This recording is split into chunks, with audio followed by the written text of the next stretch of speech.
আমি বাঙালি, তাই আজ চলে আসলাম আমি বাঙালি রেস্টুরেন্টে খাওয়া দাওয়া করতে। আমি বাঙালি রেস্টুরেন্টটা হচ্ছে কলকাতার মার্কিউস স্ট্রিটে অবস্থিত।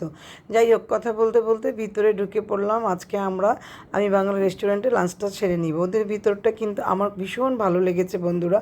পরিষ্কার পরিচ্ছন্ন, সাজানো গোছানো, এবং ওরা পরিবেশন করেছে সম্পূর্ণ কাঁসার থালা, বাটি এবং গ্লাস দিয়ে। যাই হোক, আমি কখনো কাঁসার থালা বাটিতে খাওয়া দাওয়া করিনি, আজ প্রথম খাবো। কথা বলতে বলতে অর্ডার দিয়ে দিলাম। আমরা আজকে খাবার অর্ডার দিয়েছি, তা হলো সাদা ভাত, খাসির মাংস, সবজি, সালাদ, শুটকি, বেগুন ভর্তা। যাই হোক, আমরা সব খাওয়া দাওয়া শেষ করে একটু রেস্ট নিয়ে সোজা চলে যাব আজকে একটু নিউ মার্কেট এলাকার দিকে। যাই হোক, চলে আসলাম নিউ মার্কেট এলাকায়। আজকে যেহেতু রবিবার, তাই একটু ঘোরাঘুরি করে নিচ্ছে, যেহেতু আগামীকাল আমরা চলে যাব। রবিবার হওয়াতে আজকে নিউ মার্কেটটা বন্ধ ছিল, ভিতর সাইডটা বন্ধ। আমরা বাইরের সাইড থেকেই ঘোরাঘুরি করছি, দেখছি কোনো কোনো এক্সক্লুসিভ দোকানপাট খোলা আছে কি না। আমরা একটু হাঁটাহাঁটি করছি। অবশ্য একজন বলল যে সামনের দিকে দেখতে পারেন যে কিছু এক্সক্লুসিভ দোকান খোলা থাকলেও থাকতে পারে। এই যে ছোলা আলা মামাটা ছোলা কিন্তু অনেক মজা, আমি একবার খেয়েছি, ভালোই লেগেছে। যাই হোক, আমরা এখন যাই, দেখি সামনের দিকে আগানো যাক। এই যে বিধাতা খোলা পেয়ে গেলাম, ওরা অবশ্য সানডেতে ওপেন রাখে, খোলা খোলা আছে, দেখলাম ওদের সানডে ওপেন। যাই হোক, এর আগে আমি কয়েকবার বিধাতা থেকে কেনাকাটা করেছি। আজ যাই, যেহেতু লাস্ট দিন, কিছু নেওয়া যায় কি না, ভালো লাগলে অবশ্য নিয়ে নিব। ওরা বলছে দিদি দেখুন নতুন কিছু আসছে, দেখে নিন। একটু চোখ বুলিয়ে নিচ্ছি।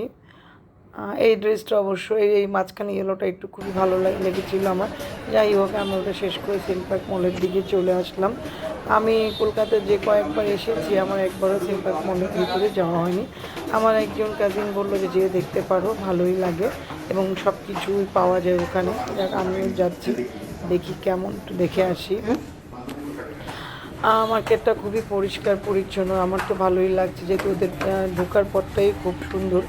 যাক, চলে আসলাম। আজকে রবিবার হওয়াতে মার্কেটটা একদম খালি ছিল, লোকজন ছিল না তেমন একটা, কিন্তু মার্কেটটা আমার কাছে কিন্তু ভীষণ ভালো লেগেছে। এখানে এক ছাদের তলায় সব ভ্যারাইটিস আইটেম পাওয়া যায়, বাচ্চা থেকে শুরু করে বড়োদের, বেবিসদের সব আইটেমই পাওয়া যায়।